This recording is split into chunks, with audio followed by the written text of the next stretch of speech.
Baik, kita mulai rekan-rekan semuanya. Bismillahirrahmanirrahim. Assalamualaikum warahmatullahi wabarakatuh.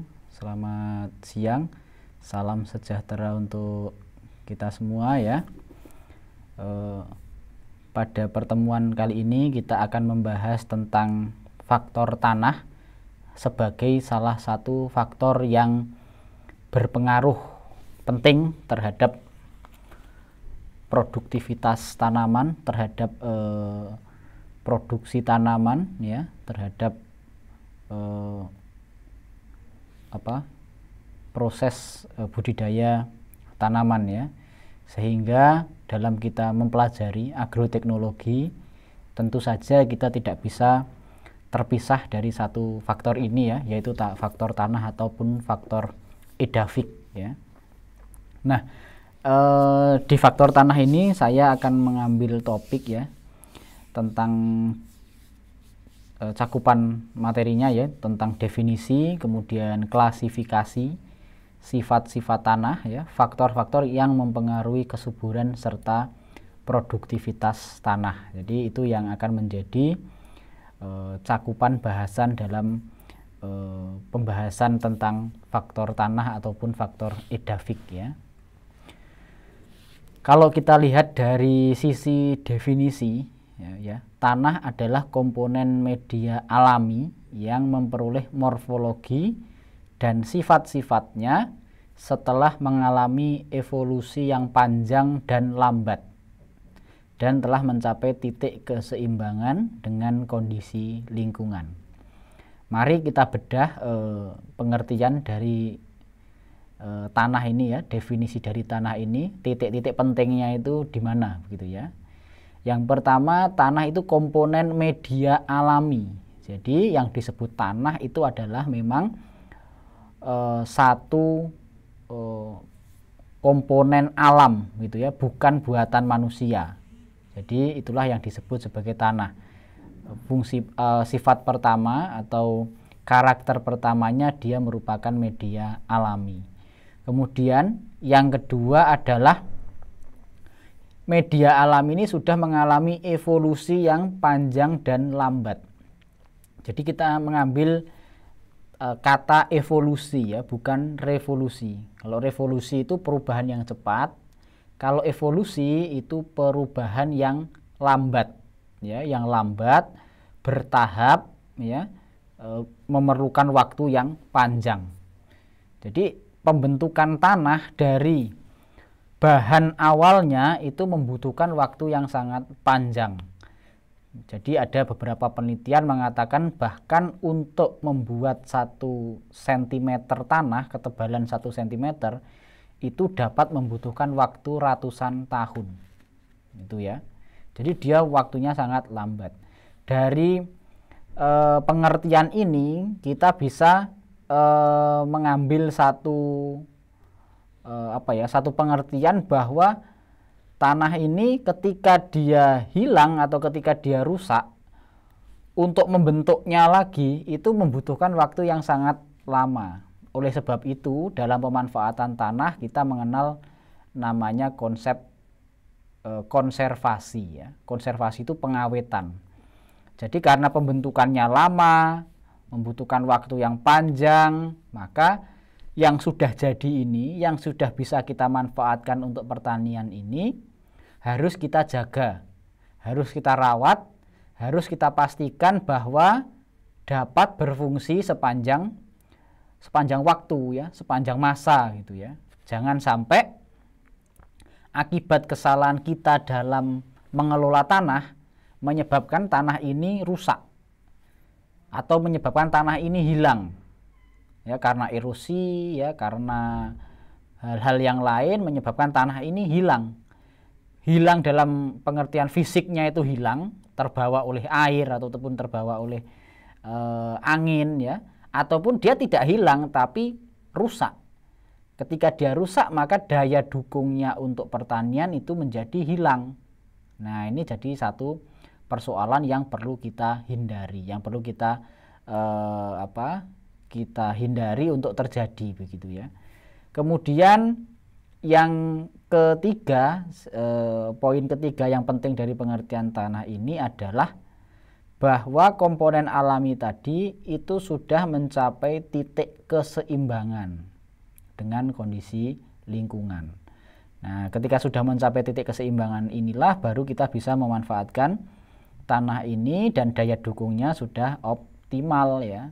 Karena ketika tanah itu belum mencapai titik keseimbangan, dia masih berproses, itu belum memiliki daya dukung yang optimal untuk dipakai sebagai komponen produksi pertanian ya. Itu dari sisi definisi. Kemudian tanah ini dibagi lapisan-lapisannya menjadi beberapa bagian yang kita sebut sebagai profil tanah ya, sebagai profil tanah. Nah, tanah itu terdiri dari beberapa lapisan, bisa 2 lapisan ataupun lebih ya, bisa 3, bisa 4, yang disebut horizon. Jadi setiap lapisan itu tadi itu disebut sebagai horizon. Horizonnya bisa 2, bisa 3, bisa 4 dan seterusnya. Nah, masing-masing horizon ini itu sejajar satu sama lain, saling menumpuk satu sama lain, sejajar dengan permukaan tanah. Nah, karakter penting yang membedakan antar satu horizon dengan horizon yang lain itu bisa dikelompokkan menjadi 3 karakter ya. Yang pertama itu adalah dari sisi warna, tekstur, struktur, konsistensi ya, porositas dan reaksi tanah. Itu komponen pembeda yang pertama atau karakteristik penting yang pertama yang membedakan antar satu horizon dengan yang lain. Jadi karena warnanya berbeda, bisa kita katakan itu adalah horizon yang berbeda. Karena tekstur dan strukturnya berbeda, maka bisa kita katakan satu horizon dengan horizon yang lain itu berbeda. Kemudian dari sisi konsistensi, dari sisi porositas, bahkan dari sisi reaksi tanah, terutama adalah keasaman tanah. Jadi ada bagian yang asam dengan bagian yang tidak ya, itu bisa dijadikan sebagai pembeda antar horizon. Itu poin pertama ya. Kemudian poin kedua adalah ketebalan mulai dari beberapa kaki hingga ketebalan sampai setipis sepersekian inch. Nah, berarti ketebalan itu juga bisa dijadikan karakter penting yang membedakan antar horizon. Ada horizon yang sangat tebal sampai beberapa kaki ya. Satu kaki itu kurang lebih 30 cm ya. Bisa sampai beberapa kaki. Ada juga yang horizon itu tipis sekali, hanya beberapa inch saja. Nah, itu jadi yang bisa dipakai untuk membedakan antar horizon. Kemudian yang ketiga adalah bahwa batas antar horizon ini ya, antara horizon A dengan horizon B dengan horizon C itu kadang jelas, kadang tidak. Ya. Kadang jelas, kadang tidak. Tapi setidak jelas apapun itu tetap ada batasnya ya. Hanya kadang ya batasnya itu sekali kita lihat kita langsung tahu, oh ini batasnya di sini karena warnanya yang berbeda ya, atau karena teksturnya yang berbeda. Tapi kadang kita juga tidak serta-merta bisa membedakan ini horizon A atau B karena warnanya sama, teksturnya sama. Yang membedakan adalah pH tanahnya misalkan. Oh ya berarti harus kita ukur dulu, oh batas pH tanah yang tinggi dengan yang rendah itu ada di sini, misalnya ada di satu lapisan. Nah berarti disitulah batas antar horizon ya. Jadi kalau kita mendengar istilah horizon itu ya, horizon tanah, maksud yang dimaksud itu adalah lapisan dari tanah ya. Dan setiap tanah itu bisa terdiri dari beberapa lapisan ya. Ada yang 2, ada yang 3 ya. Ini contoh horizon tanah ya. Ada horizon A, ada horizon B dan horizon C ya. Horizon A itu disebut sebagai surface atau permukaan atas. umumnya horizon A ini punya ketebalan antara 6 sampai 18 inch ya. Tapi lagi-lagi ini tergantung dari jenis tanahnya. Kalau tanah yang belum pernah digarap, bekas hutan itu ya, biasanya horizon A ini tebal. Ya, tapi kalau tanah yang sudah digarap dengan intensif, waktu yang lama ya, tanpa ada upaya konservasi yang cukup misalkan, itu horizon A yang paling pertama kali mengalami penipisan ataupun kehilangan ya, termasuk juga kerusakan. Itu paling cepat ya, itu terjadi di horizon A ya. Kemudian di bawah horizon A itu ada horizon B atau kita kenal sebagai subsoil ya. Subsoil. Umumnya ketebalannya antara 12 sampai 24 inch ya. Itu untuk horizon B. Kemudian paling bawah ya, itu adalah disebut horizon C ya, atau parent material atau bahan induk ya. Bahan induk ini ketebalannya lebih dari horizon A dan B ya. Dia bisa mencapai 3 sampai 4 kaki ya, antara ya 100 sampai 120 atau 130 cm ya. Itu adalah horizon C atau parent material. Setiap horizon ini punya karakter sendiri-sendiri ya, punya karakter yang unik ya, punya karakter yang unik yang itu bisa dijadikan pembeda antar horizon A, B, dan C. Kita mulai dari horizon A dulu. Horizon A karena dia yang paling atas dalam profil tanah ya, yang paling dekat dengan permukaan tanah ya, yang paling dekat dengan atmosfer, yang berarti adalah dia juga terpengaruh oleh dinamika atmosfer ya, termasuk hujan, kemudian suhu ya, angin dan lain sebagainya. Maka horizon A ini punya aktivitas mikroorganisme yang paling tinggi. Karena mikroorganisme ini umumnya kan bersifat aerob ya, dia membutuhkan membutuhkan oksigen ya, membutuhkan oksigen. Nah, oksigen paling banyak tentu saja ada di permukaan ya, di horizon A. Sehingga disitulah aktivitasnya dia paling tinggi. Selain itu di horizon A itu bahan organik dan perakaran tanaman juga paling melimpah ya. Nah, jadi kesuburannya paling bagus ya, kandungan mikroorganisme bahan organiknya juga paling bagus ya, itu adalah horizon A. Tapi dibalik dari kelebihannya tadi, horizon A itu juga punya kekurangan ya. Apa itu kekurangan horizon A? Dia yang paling rentan mengalami kerusakan pertama kali ya. Itu kekurangannya karena dia ada di lapisan paling atas ya. Resikonya di lapisan paling atas itu ya, dia langsung yang pertama kali terkena efek dari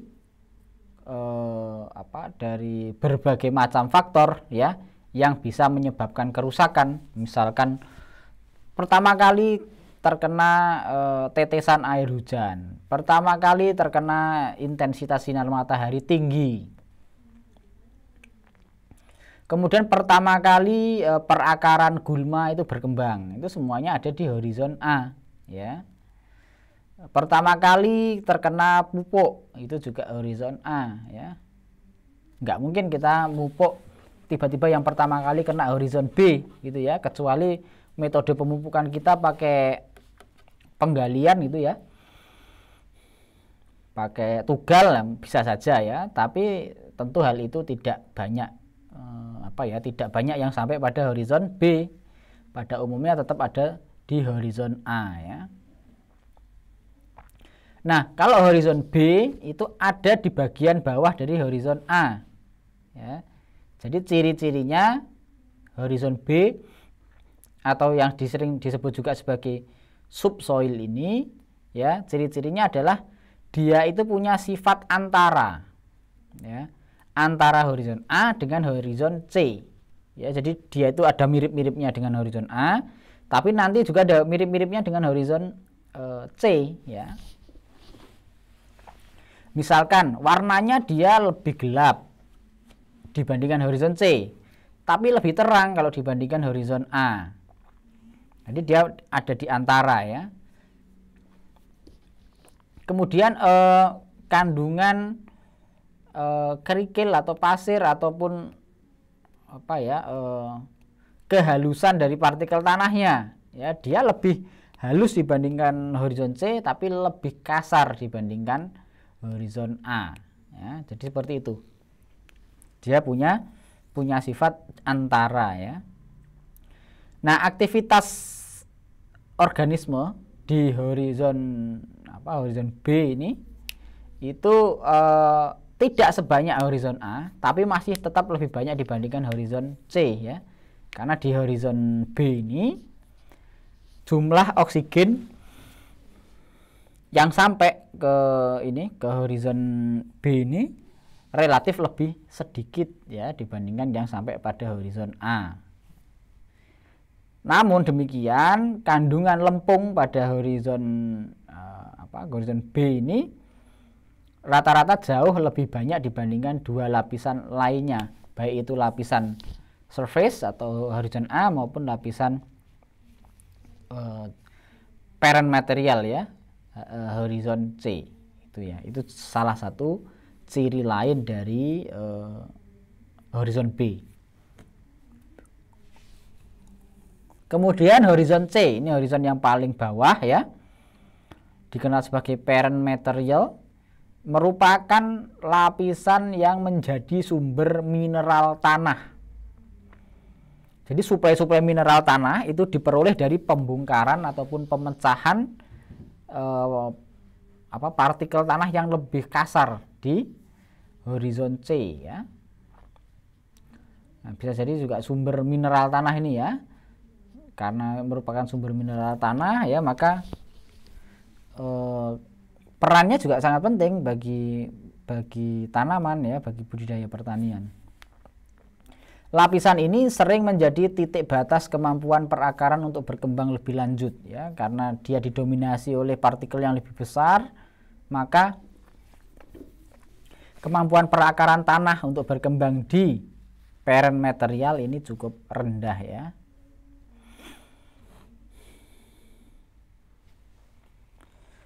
Kemudian kita lanjutkan, ya, pada satu pemahaman tentang tanah yang subur. Ya, pengertian ini banyak disampaikan, ya, di berbagai macam berbagai macam sumber begitu, bahwa untuk budidaya pertanian itu bisa berhasil, bisa memberikan profit yang tinggi, maka dia harus ditanam di tanah yang subur. Tapi apa pengertian dari tanah yang subur? Apakah tanah yang subur itu menjamin bahwasanya produktivitas tinggi? Nah, itu yang coba akan saya jelaskan, ya. Jadi tanah itu disebut subur itu syaratnya hanya satu, ya, syaratnya hanya satu, yaitu mengandung pasokan cukup, ya, mengandung pasokan yang cukup untuk untuk semua nutrisi, ya, 13 nutrisi, ya, yang dibutuhkan untuk pertumbuhan tanaman. Jadi nutrisi mineral yang dibutuhkan oleh tanaman itu jumlahnya ada 13, ya. N, P, K, C, A, M, G, ya. Sulfur, mangan, Zn, Cu, ya. Kemudian molybdenum, ya, boron. Totalnya ada 13 unsur, ya, 13 unsur. Tentu saja kebutuhan tanaman itu berlainan, ya. Ada yang dia butuhkan itu berlainan jumlahnya, ya. Tapi semuanya butuh dari 13 itu. Kemudian potensi produksi maksimal tanaman itu tidak akan terwujud jika pada salah satu atau beberapa fase dalam siklus pertumbuhannya mengalami kekurangan salah satu unsur. Nah, ini yang harus dipahami, bahwa tanah yang subur itu syaratnya cuma satu. Kalau dia mengandung ke-13 unsur hara ini, maka dia disebut tanah yang subur. Ya. Apakah ke-13 unsur ini tersedia semuanya atau ada yang terikat, itu tidak menjadi kriteria yang dipakai untuk menentukan bahwa tanah ini subur atau tidak. Sekali lagi, tanah yang subur itu hanya dinilai dari satu faktor, yaitu tanah yang subur adalah tanah yang potensi produksi maksimalnya itu tercapai karena seluruh kebutuhannya terpenuhi, ya. Nah, potensi produksi maksimal ini tidak akan tercapai kalau salah satu faktor tadi atau salah satu unsur hara, ya, itu tidak ada. Maka tanah juga dikatakan tanah yang tidak subur, ya.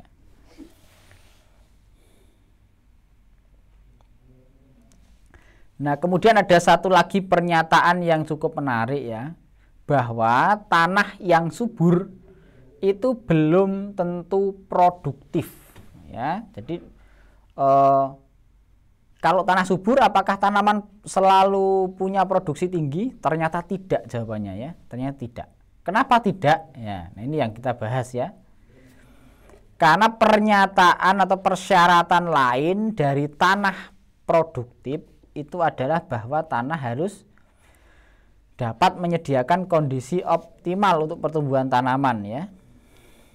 Sifat ini didefinisikan dalam tekstur, struktur, pasokan air tanah, pH, suhu, dan aerasi, ya. Jadi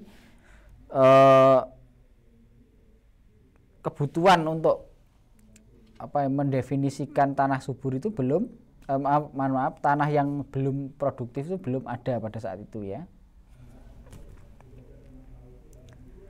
Jadi harus tetap diingat, ya, tadi, ya, tanah yang subur itu belum tentu produktif. Produktivitas dari tanah itu tidak hanya ditentukan oleh kandungan unsur hara, tapi juga oleh kandungan-kandungan atau sifat-sifat yang lain, ya. Sifat pertama adalah tekstur tanah, ya. Tanah pasir, tanah debu, tanah lempung itu diklasifikasikan berdasarkan tekstur, ya. Ini pembagian atau klasifikasinya, ya. Ada kelas soil class-nya sand atau pasir, ya, loamy sand, geluh pasiran, atau sandy loam, ya. Kemudian silt loam, sampai yang paling berat itu adalah clay, ya.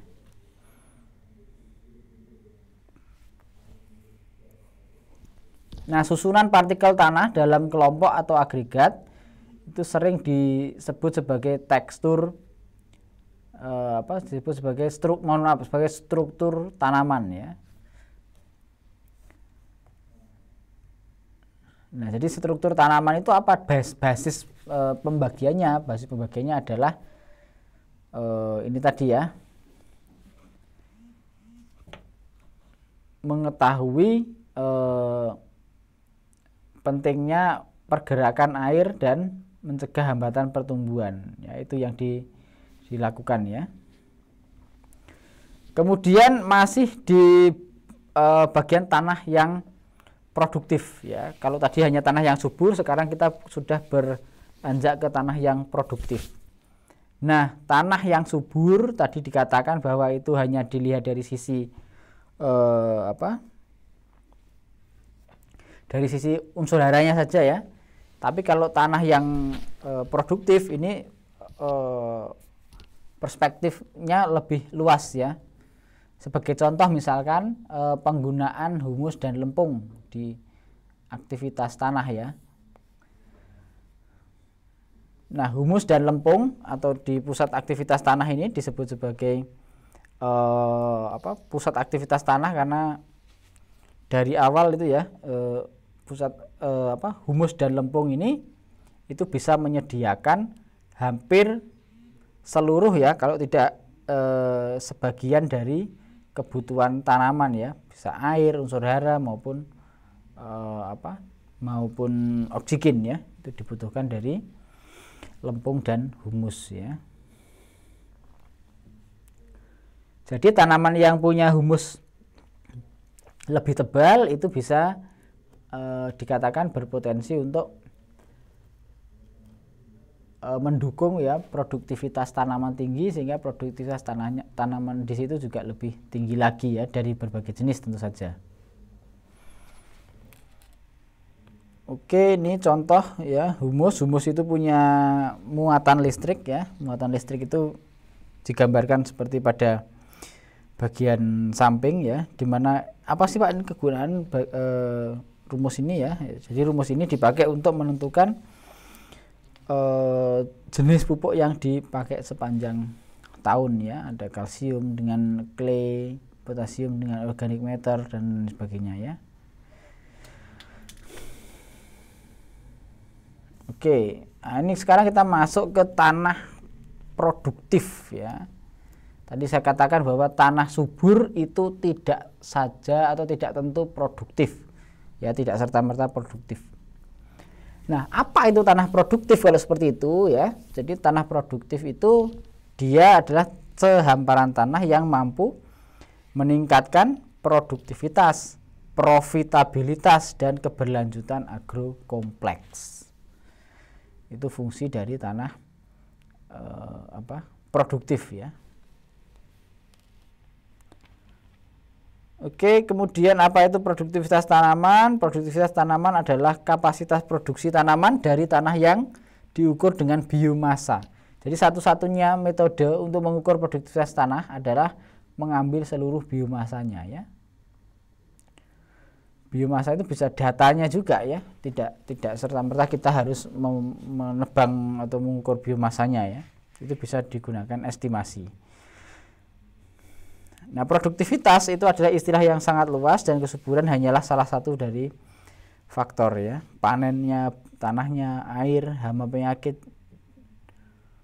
potensi genetik dan pengelolaan faktor pengelolaan manajemen ya, yang merupakan faktor yang mengatur produktivitas lahan. Nah, ini tanah yang sehat ya, tanah yang produktif itu bisa berkontribusi pada profitabilitas ya, keuntungan petani. Dia punya sifat fisik, biologi dan kimia yang meningkatkan kesehatan tanaman ya, berkontribusi pada profitabilitas pertanian. Kemudian yang keempat berikutnya adalah memiliki sifat biologis, fisik dan kimia yang meningkatkan kesehatan tanaman ya. Nah, ini produk-produk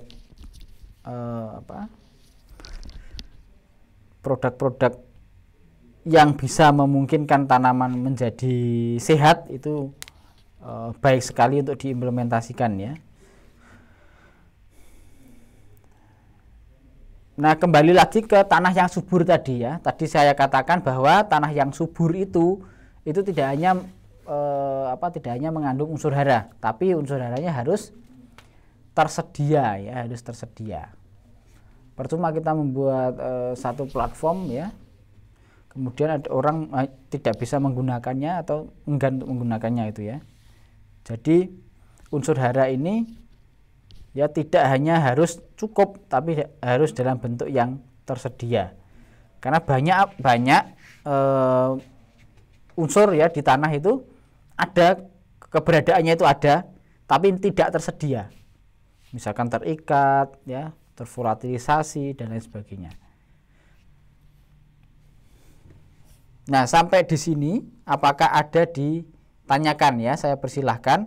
Jadi di kuliah saya itu bebas ya, bebas tanya, diskusi begitu, tidak usah malu-malu. Saya persilahkan. Sambil jadi ini baru 3/4 ya. Ini Mbak Sernilam mengangkat tangan.